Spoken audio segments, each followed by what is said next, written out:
Today's been a very busy day with the investigation. We've got a lot going on today. Investigators are still working as we speak, but I wanted to give you an update on what we've done so far. One of the things that we've done is that we've recovered and downloaded the recorders, the signal recorders from the grade crossing. Grade crossings have signal recorders for the signals and for the lights, and we've downloaded the recorders for the accident grade crossing, the one at Rice Avenue, as well as for the preceding grade crossing, which would be at Rose Avenue. And I wanted to tell you that all of the signals worked as designed. We've also confirmed that all signage and pavement markings at Rice Avenue regarding the railroad, talking about in-pavement markings, that would indicate the railroad presence, the signs that would say things like do not stop on tracks, also a round lollipop sign that has a crossbuck on it that says RR. All of those signage and markings are within federal standards. We're continuing to document the damage of the truck and the trailer. I know there's been a lot of aerial video footage of the truck as well as the trains, but the truck was not fire damaged at all. The truck itself was not fire damaged. The trailer, of course, was completely consumed by fire, but the truck itself was only damaged by impact damage, severely crushed. Now, yesterday we told you that we were downloading and trying to analyze the event data recorder, and so we've got some preliminary information for you right now. Preliminary information would tell us that the horn, the train horn, sounded 12 seconds before impact. The throttle position of the train was moved to idle 11 seconds prior to impact, and the train was placed into emergency braking 8 seconds prior to impact. Speeds. At the time of emergency braking, at the time that the emergency brake was applied, the train was doing 64 miles per hour, which is certainly under the 79 mile an hour speed limit for that section of track. And at the time of the collision, we're showing it as being 56 miles per hour. Now, I do want to emphasize that this is preliminary information. This is very preliminary. I would not be surprised if these values changed by the end of the investigation, if these values changed by 1 or 2 miles per hour. But this is from our initial readout. There are actually 2 event data recorders, one on the forward car and one on the trailing locomotive. And so we're just trying to synchronize those 2 recorders. But this is preliminary. We have confidence that we are pretty darn close, but if they change by 1 or 2 miles per hour, that would not surprise me. But they will undergo extensive analysis in our laboratories in Washington, D.C. So let me describe to you the forward-facing video camera. I would say that this is good quality video. It's color, but of course the outside conditions, it's dark outside, so therefore there's not a lot of contrast between the colors, but nevertheless it is a color video. As the train is moving down the track, so the train of course is moving in this direction. So as the train is moving this direction, the camera shows traffic moving up and down East 5th Street. So we can see the headlights and the taillights of traffic on East 5th Street. As the train approaches this grade crossing, we can see lights that if you continue to watch those lights on the track, those lights end up being the vehicle that was on the track. So we can see those lights, the headlights. And we can also see traffic moving up and down, traversing the South Rice Street grade crossing. So we see traffic, vehicular traffic, going up and down, back and forth on 5th, as well as up and down South Rice. We can see that the grade crossing arms come down. We can see them flashing. The object that ends up being the truck, the accident truck, the headlights were on, the emergency flashers were on, and the driver's door was open. So let me show you how this was positioned on the track. So we have, of course, two rails. We have a rail here and a rail here. So for the purpose of discussion, I'll refer to this lower rail as the southern rail, and I'll call this one the northern rail. The truck was straddling this southern rail. When I say straddling, I mean that the driver's side tires, both front and back tires. Passengers. I'm sorry, thank you, Robert. The passenger side tires were on the inside of the rails. They were between the rails.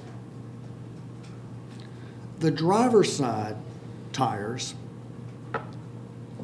were outside of the rails. So basically we've got a rail right here. That's the southern rail. And then we've got the vehicle that's on top of that rail. Meanwhile, the other rail is here. So it's straddling this particular rail. Both tires inside the gauge of the track, this inside part of the track, and the other two outside the gauge of the track.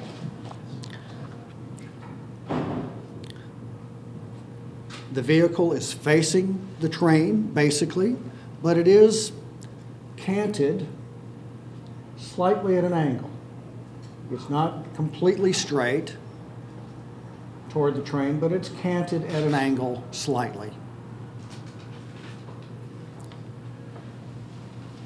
The trailer appears to be completely on the southern end of the southern rail. In other words, it does not appear to be straddling the rail at all.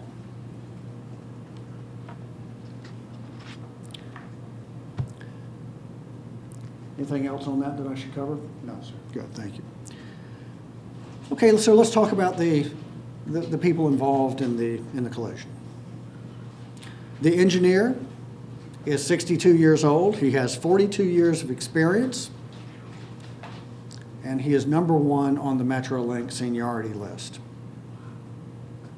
He received his biannual certification in June of 2014, and he's qualified on all of the Metrolink lines. The student engineer is 31 years old. He's just about to complete his 1 year of on-the-job training that's required to become fully certified as an engineer, and he was operating the train at the time of the collision, at the time of the event. In other words, he had been operating the train that morning up to the point of putting it into emergency braking. The conductor is 58 years old, and he has 24 years of experience. Sorry, he has 25 years of experience. The driver of the truck holds an Arizona driver's license with a CDL endorsement for Class A. Basically, that means that he's qualified to operate large trucks, 18-wheeler type of trucks, even though this vehicle was not an 18-wheeler, but he had those qualifications. This license was issued in 2013. He's been employed by Harvest Management LLC since November of 2002, and he usually drives the same vehicle on a daily basis. His job is to service farm equipment. He was scheduled to be in the Oxnard area for about 6 weeks, and according to his son, he was not familiar with the area. Among other things, we will obtain his cell phone records. We'll determine if he may have been using some sort of electronic mapping device for navigation. Now, our survival factors group has interviewed 20 firefighters from 7 different units. And what they're doing is they are developing, in addition to other things, they are developing a timeline of the emergency response. And they will also begin a detailed examination of the rail cars. They will do that tomorrow.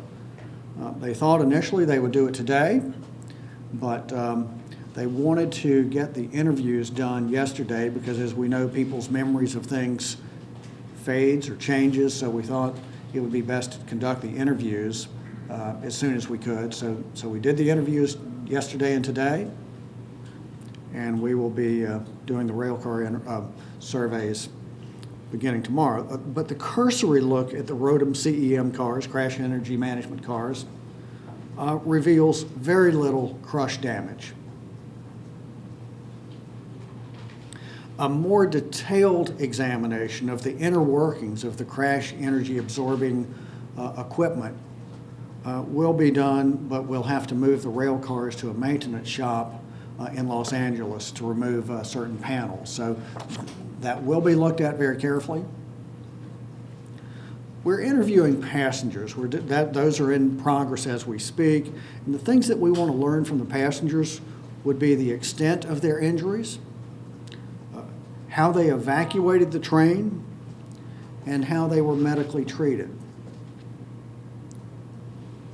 Motor carrier factors. One of our investigators today traveled to Somerton, Arizona, to visit the headquarters of Harvest Management LLC, and they have been met by representatives from the Federal Motor Carrier Safety Administration, and they are today interviewing management of the company. They're looking at the driver's logs, looking at the maintenance procedures, the safety culture of the organization, and also examining an exemplar vehicle. We're also following up with interviews. We've heard from 2 witnesses, and that's the value of getting out this email address. We've set up an email address for witnesses to contact us so we can follow up with them, and that email address is witness@ntsb.gov. This will be our last on-scene press briefing. Future information will come out of NTSB's headquarters in Washington, D.C. And I want to emphasize that although this is our last on-scene press briefing, by all means the investigation will continue. This is not by any means the ending of the investigation. In fact, investigative activities will continue on scene throughout the weekend to collect factual information.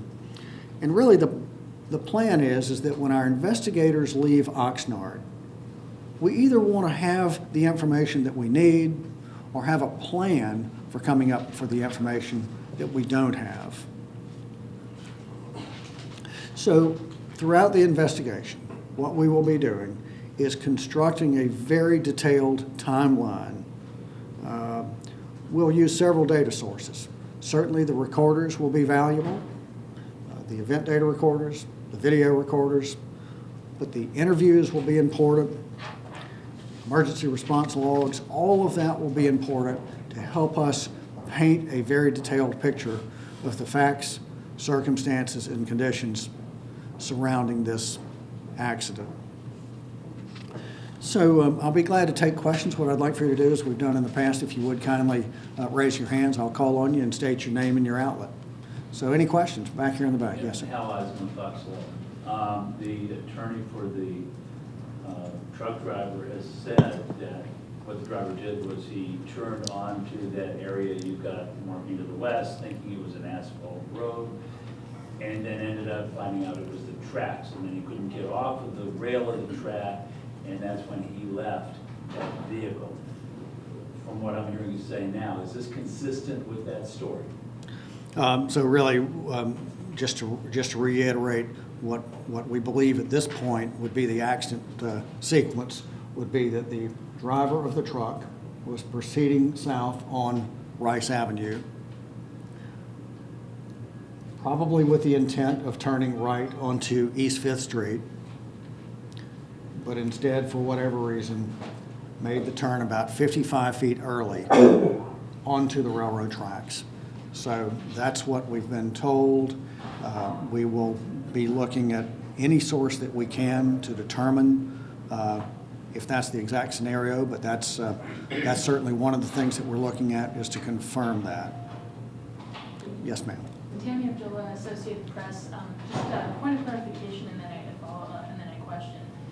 So you're saying that the truck was straddling the tracks, so it had one part of the tracks between its tires, and then the trailer was totally off the tracks. It wasn't on the tracks at all. Is that proper understanding?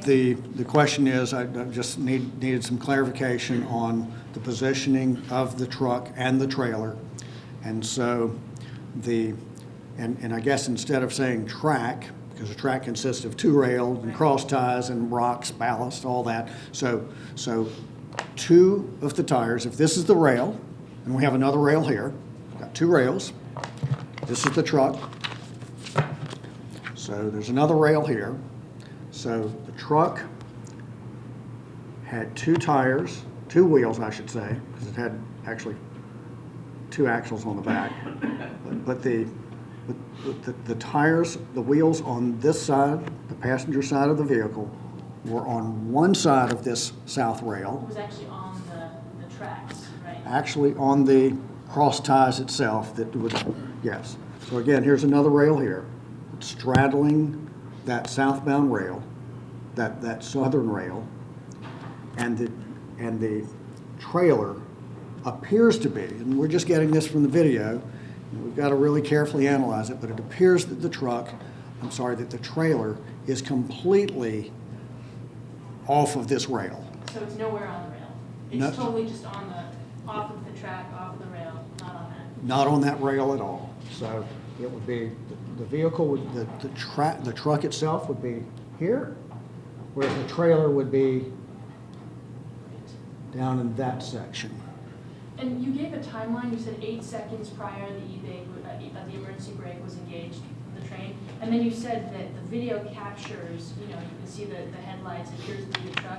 Just for an apples-to-apples comparison, like in terms of timing on that video, how soon before impact do you see the truck? I mean, how soon can you tell? Can you visibly see what's happening?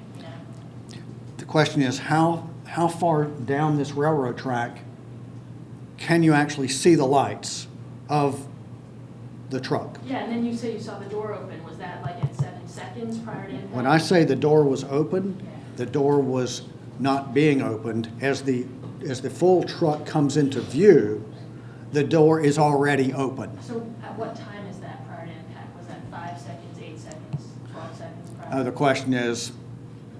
The question is, how soon before the video actually records a recognizable object as being a truck? And I've watched the video twice, and I've not timed it. It happens pretty fast. There are other questions. Yes, sir, there's a question here. Yes, James Ramos with KTLA. You spoke about how there was an engineer in training, and then you had the main engineer. Now, was the main engineer present while the engineer in training was operating the train? Would you know that? Just the question is, were both engineers, the student engineer and the qualified engineer, were they both in the control cab? The answer is absolutely yes. They were both in the, present in the control cab and the control compartment, they were at the as the train is coming down the track.